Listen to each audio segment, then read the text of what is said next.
Hello and welcome to Business 360. I'm Shireen Bhan. The headlines we're tracking for you this evening. Stock markets wobble across the world as geopolitical tensions rise in the Middle East. The Sensex down 800 points. The Nifty loses over 1%, ending at the lowest level in 2 weeks. The United Nations calls for restraint after Iran launches a swarm of missile and drone attacks at Israel. US helps Israel intercept most of its missiles but refuses to take part in any retaliatory strikes on Iran. Israel's war cabinet is likely to meet once again to discuss potential action against Iran. India's External Affairs Minister dials his counterpart in Israel and in Iran, expressing concern and calling for a de-escalation. Iran promises to allow Indian officials to meet the 17 Indian crew members of a detained cargo ship.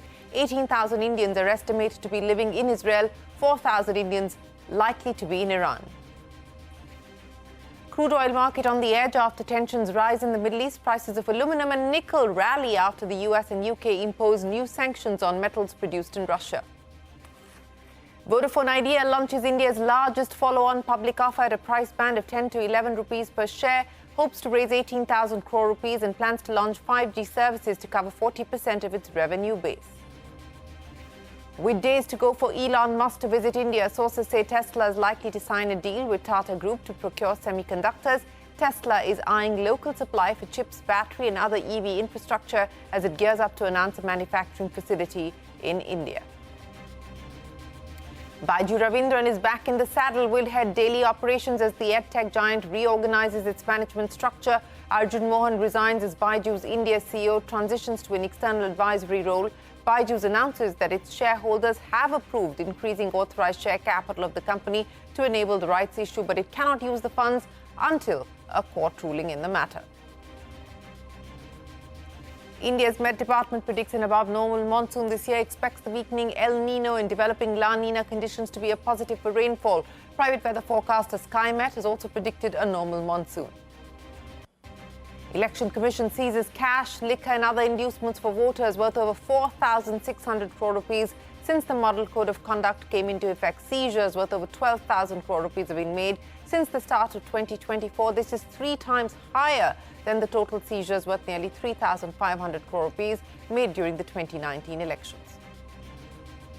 No relief yet for Delhi's Chief Minister Arvind Kejriwal in the liquor policy case. He will remain in jail at least till the 29th of April, when the Supreme Court will hear the case again. The apex court issues a notice to the Enforcement Directorate seeking its response.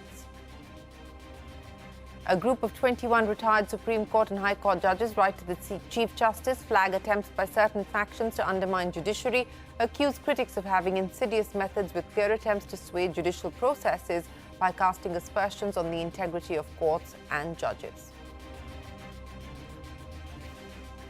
Well, let's start with the market action. As always, rising geopolitical tensions in the Middle East has kept investors on tenterhooks across the world, and India no exception. The Sensex lost over 800 points today, and the Nifty was down by about 250 points. So that's the story. 845 points, a percent lower for the Sensex. The Nifty also lost 1%. The mid-cap index closing 1.5% lower, and the Nifty Bank was down by a little over 1.5% as well, underperforming today both the broader markets. Prashant is standing by now to take us through the market action. Prashant, nervousness given the rise of geopolitical tensions in the Middle East and the possibility of this escalating from here on.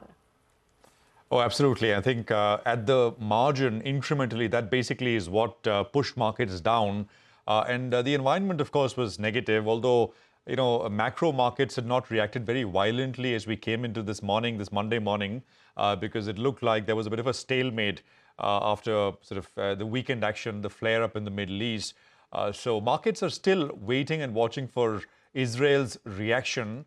And although, various news stories do suggest that both sides don't want any escalation, but still slightly on the edge even then. Now, the Nifty, as you said, down about a little over a 1% cut there.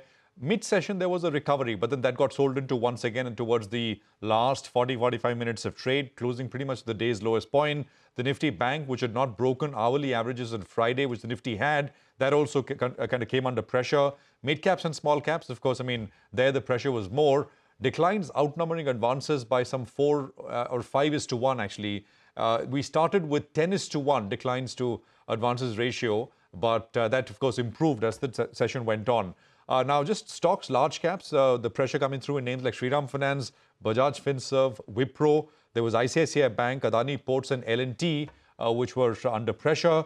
What was up was, ONGC, Hindalco. Actually, there was only two names. ONGC with about a 6% pop did very, very well. In the broader market, there was pressure coming through in names like IREDA, Hindustan Zinc, NBCC, Crystal, which actually is a recent listing, facilities management company, which had a big rally on Friday, which came under pressure. KPI Green, Castrol India, KEC, Jyoti CNC, Gensol Engineering were some of the other names in the broader mid-cap space. Some gains coming through in names like Exide, which continues to be the stock of, it was the stock of last week.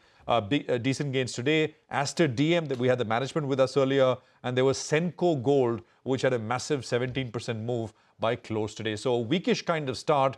I think it's all eyes on geopolitics and global markets once again as we come back tomorrow. Even in the US, things are looking slightly on the edge because the S&P, for example, has had two bearish technical indicators in the last 2 weeks or so. So will we see a break there, or will markets stabilize and sort of, as it has happened so often, a very short-lived, shallow pullback and the market moves right back up? That's the question here. Shri.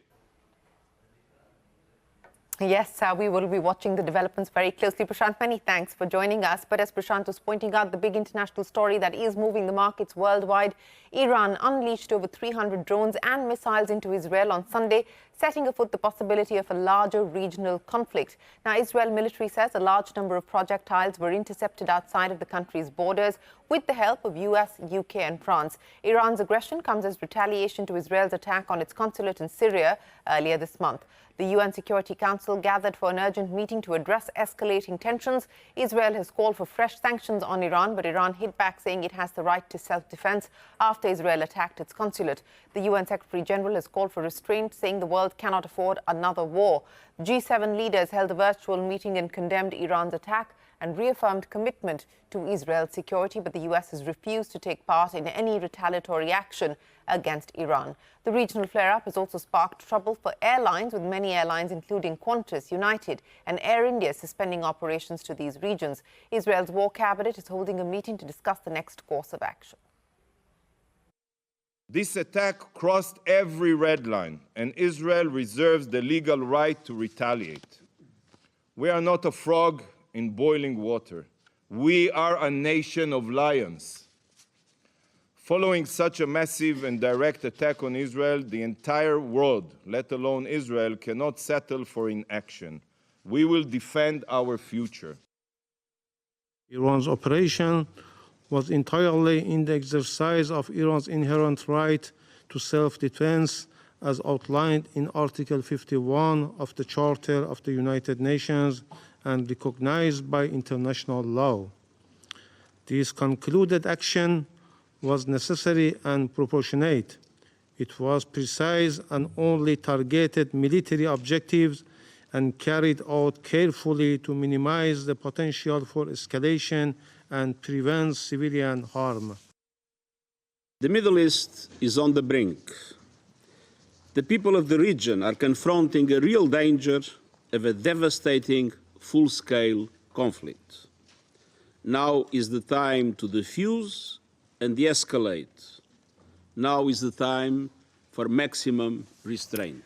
That is the UN Secretary General. And India's External Affairs Minister has dialed his counterpart in Israel and Iran, expressing concern and calling for a de-escalation. The government has also ordered a temporary pause on employment agreement between India and Israel. Our colleague Parikshit, who's been tracking that, joins us now with the latest. Parikshit, the External Affairs Minister reaching out to his counterpart in Iran, trying to ascertain the future as far as those 17 hostages are concerned who were held hostage by the Iranian military. And of course, this agreement inked between India and Israel, which allowed for workers from India to move into Israel. What becomes of that now? Well, there's a lot at stake for India, both from an energy, shipping, supply chain point of view, and also from the point of view of its own citizens. We have 18,000 Indian nationals, including students, working and studying in Israel. You've got another 4,000 in Iran itself. What happens immediately to those 17 Indian nationals on board the Portugal-flagged ship linked to Israel, which has been seized by Iranian authorities. The Indian Foreign Minister, External Affairs Minister Subramaniam Jaishankar, has taken up this matter with Iran, seeking the early release of those Indian nationals, those Indian crew members on board MRS Aries. But we haven't heard of them so far. We haven't heard on when they are likely to be released. Then you have at least 64 Indians who had left because of a work agreement between India and Israel. They had left on the 2nd of April. They continue to be there. India has not called them back so far, or is not arranging their repatriation. They have only asked those Indian nationals to stay safe. But the agreement itself has been put on an unofficial pause. It hasn't been announced formally by the Indian government, but yes, there is a temporary pause, and this is what sources tell us. And this is because the Indian government has advised all Indian nationals to not travel to Iran and Israel at all at this point in time. So you've got a large number of workers that we really need to think of at this stage. Helpline numbers have been put up by the Indian Embassy in Israel, Indian Embassy in Iran, for Indian nationals to stay safe. We're not calling back anybody from Iran or Israel at this point in time. We're only asking all our citizens to register with the embassies, not travel ourselves. The External Affairs Minister has had conversation with foreign ministers of both countries. We've expressed very serious concern about the escalation. We're definitely worried about what's going to happen. But the immediate worry and the immediate diplomatic focus is going to be on the Indian nationals, especially those who are caught up on board that ship. All right, Parikshit, appreciate you joining us. Crude oil prices, meanwhile, cooled slightly after analysts lowered risk premiums despite Iran's attack on Israel. And this comes after the Israeli government said that the attack over the weekend caused limited damage, with the majority of missiles being shot down by its defense systems. Brent crude down nearly 1%, hovering around the $89 a barrel mark. The Indian government believes that they don't expect crude oil at levels seen immediately after the Russia-Ukraine war, so they don't expect an escalation of prices just yet. Onto the metal space, where prices of aluminum and nickel soared after the US and the UK imposed new sanctions that target Russian-produced metals. Now, the sanctions ban deliveries of any metals produced by Russia after the 13th of April, and stocks of Indian aluminum majors perked up on the back of that latest development. India's trade deficit narrowing to $240 billion in FY24 from over $260 billion in the previous year. Exports in the period fell to about $437 billion, while imports stood at $677 billion. Trade deficit in March also fell to $15.6 billion when compared to $19 billion in March 2023. The big corporate story, cash-starved VodafoneIdea has said that it plans to roll out 5G services after completing the 18,000 crore rupee fund infusion through its upcoming follow-on public offer. The 5-day offer will commence on the 18th of April at a price band of 10 to 11 rupees a share. The minimum lot size for retail investors has been fixed at 1,298 shares. Rima standing by now to take us through the details. Rima, take us through Vodafone's fight back plan. VodafoneIdea is launching the biggest ever FPO of 18,000 crore rupees at a price between 10 to 11 rupees from this Thursday. This is a much-awaited fundraise by this telecom major, and it will kickstart their capex plans. The company is underinvested in 5G and 4G, and the company's priority with this fundraise, why this FPO, is going to expand their 4G coverage and start their 5G rollout.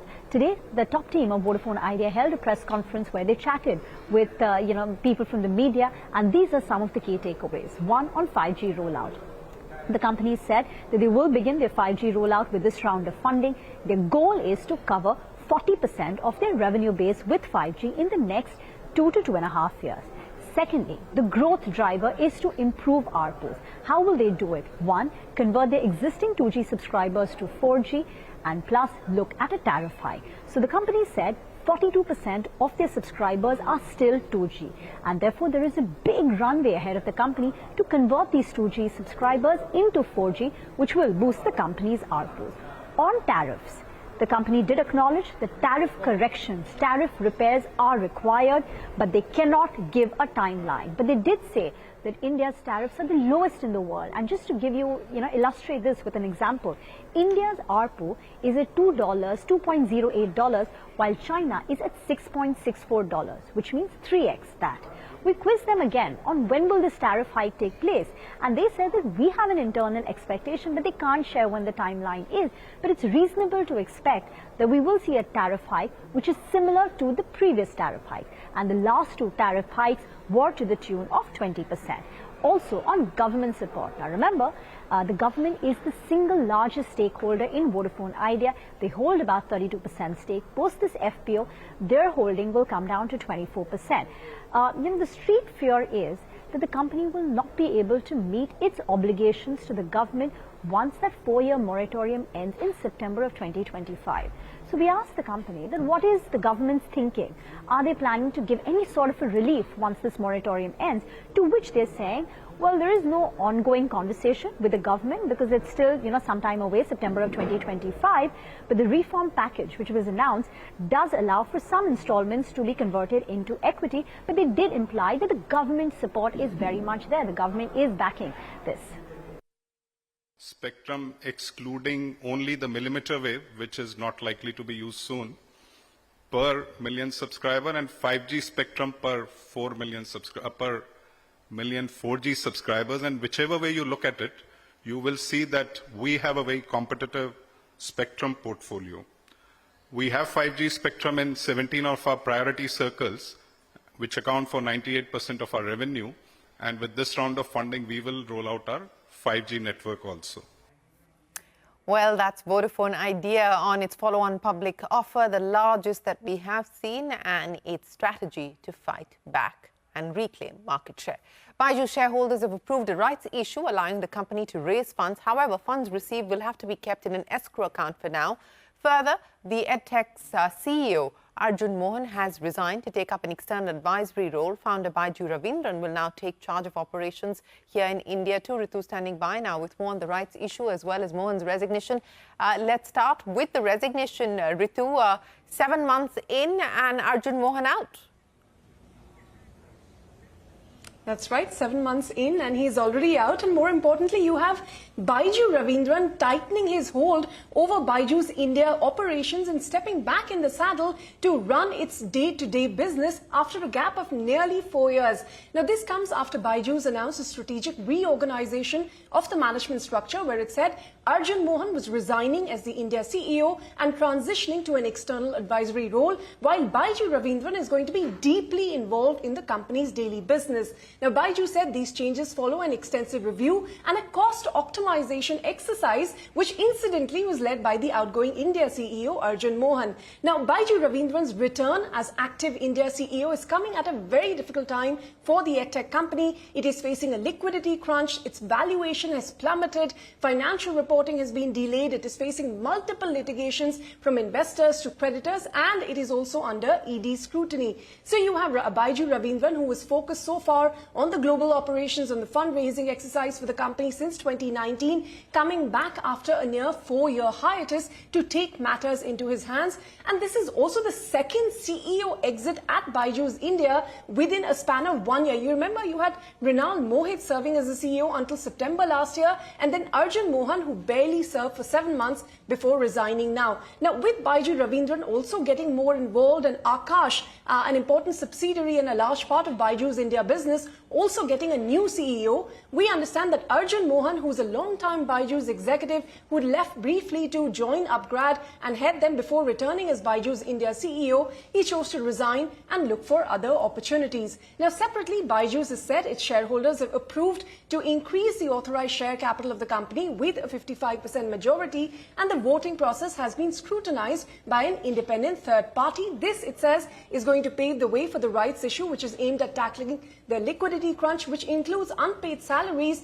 and payment to vendors. But an NCLT order prevents the company from using these funds just yet. The next hearing in this matter is scheduled for the 23rd of April. All right, Ritu, many thanks for joining us. Now, with days to go for Elon Musk to visit India, sources say Tesla and the Tata Group are set to join hands. Tesla is likely to procure semiconductors from Tata Electronics as it eyes local sourcing for allied EV infrastructure. Tesla is expected to announce a manufacturing facility in India during Musk's visit next week. Nisha standing by with the details. Nisha, so Elon Musk on his way to India at some point later this week, and expectations are that there will be a manufacturing facility and other agreements that will be inked. Well, that's right. As Elon Musk's visit to India nears, there's a lot of anticipation on the big announcements coming in from Tesla, especially about the electric vehicle manufacturing facility right here in India. But along with that, the local support system of allied facilities and infrastructure and components will be very critical for sourcing those for Tesla's manufacturing. And therefore, that could be on top of mind for Tesla as well as it lays out plan for India manufacturing. And therefore, sources with direct knowledge have shared with us that Tesla could be in talks with several business houses and domestic manufacturing units for building that infrastructure and also surety of supply chain for its manufacturing facility. And in that, we do gather from sources with direct knowledge that Tata Group's Tata Electronics could be partnering with Tesla for the supply of semiconductor chips, which is very, very critical for the EV facility and manufacturing. Now, we have seen at the peak of COVID crisis and in geopolitical crisis that the shortage of chips have impacted several industries. In fact, that is one of the big reasons why Tata Group entered and announced the foray into semiconductor chip manufacturing for self-reliance of India. And therefore, Tesla could be looking at averting the risks of shortage of chips and also getting into partnership so that it secures the chip supply for its EV manufacturing facility in India. So that's what we are gathering. Many other tie-ups and partnerships with local players cannot be ruled out, but all eyes would be on Elon Musk's meeting with Prime Minister Narendra Modi and also giving concrete plans of the electric vehicle manufacturing facility here in India. Nisha, many thanks for joining us. We will take a break, but up next, a group of 21 retired Supreme Court and High Court judges write to the Chief Justice, flagging attempts by certain factions to undermine the judiciary. That and more when we return.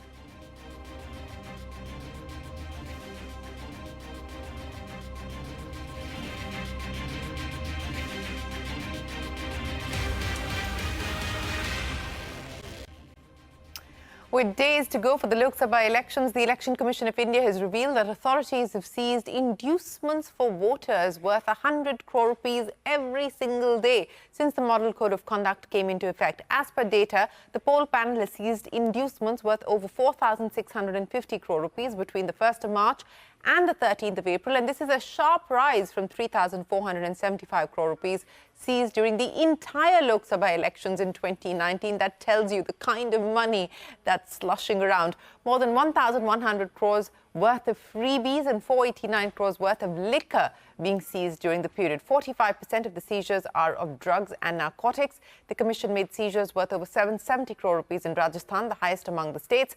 Gujarat, Tamil Nadu, Maharashtra and Punjab are also among states with most seizures. The total seizures across India so far this year amounting to 12,000 crore rupees, even as 6 more weeks are left in this election period. This is 3 times higher than the seizures made during the 2019 elections.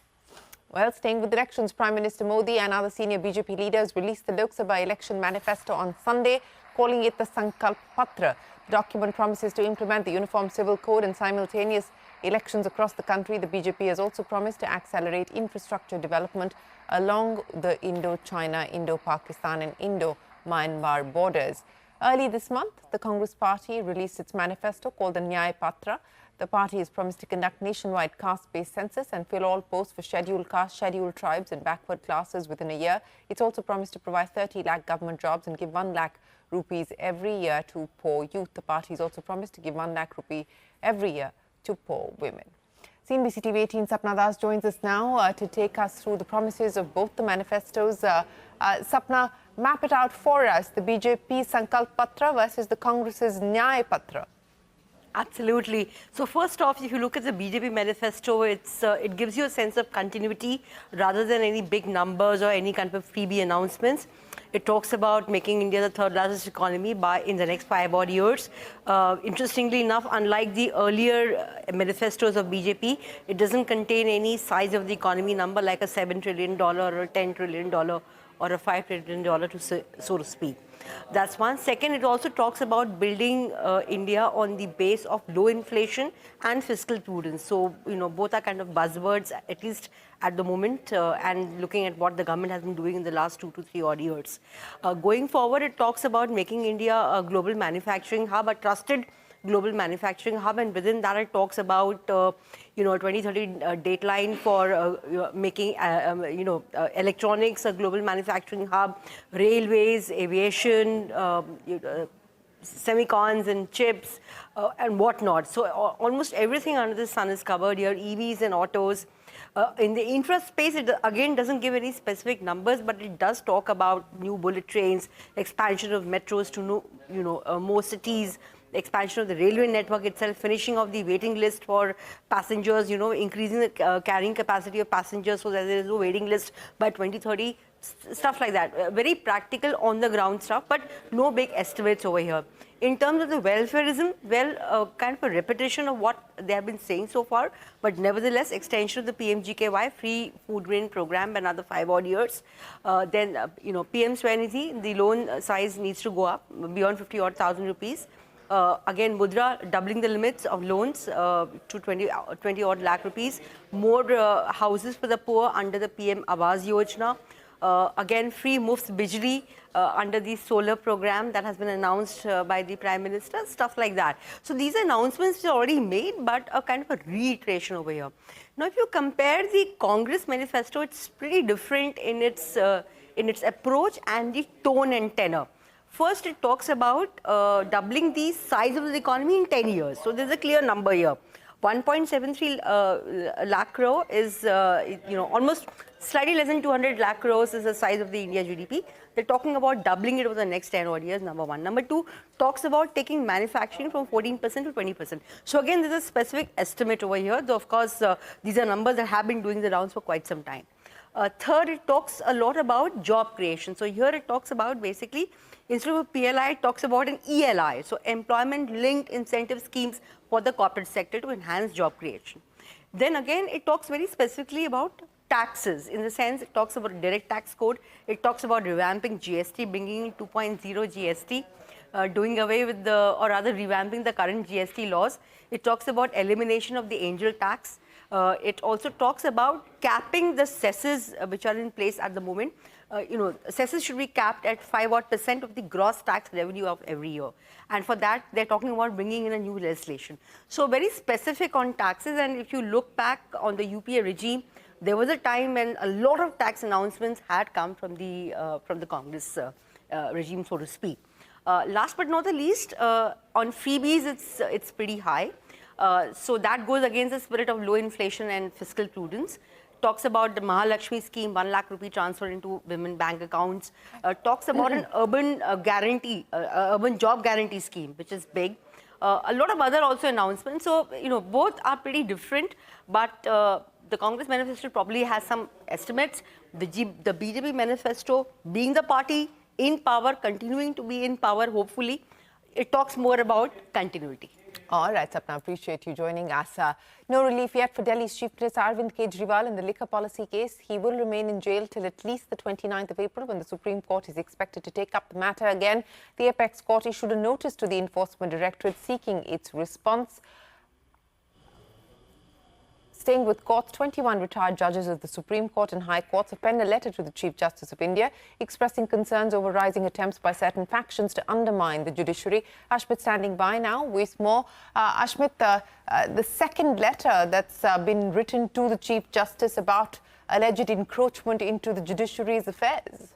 Indeed, very recently we had lawyers writing to the Chief Justice of India. Now there are 21 retired judges that are writing. Of the 21, 4 of them are retired Supreme Court judges, 17 of them retired High Court judges. They're raising concerns about attempts to undermine the judiciary. There are 4 key points that they make as a part of this letter. Number one, they say that there is an active strategy, a deliberate strategy by certain elements within the society to undermine the public confidence in the judiciary, to shape the public sentiment against the judicial processes, against the judges in question. That's one. The second aspect that has been pointed out is the strategy that is being followed. Here, the strategy that is laid out in this letter is that This is a strategy being followed, one of misinformation, of baseless theories, of challenging the integrity of the judges in question, and that is the strategy being followed for undermining the confidence that people have in the judicial process. Third, the letter points out to the CJI that there is an urgent need to guard against this, urgent need to protect against this, and it's not contoured, it's not defined as to what strategy they're propagating as to how to defend against this. And finally, the fourth warning that they've issued to the Chief Justice is that the Chief Justice needs to be wary of the political agendas that may be being pursued by these elements within the society. So a second letter, this time by judges, flagging concerns for undermining the judiciary. Latest as far as Court Corner is concerned. And with that, it is time for us to wrap up this edition of Business 360. Do stay tuned. The news will continue right after this short break. We're back in a moment with more.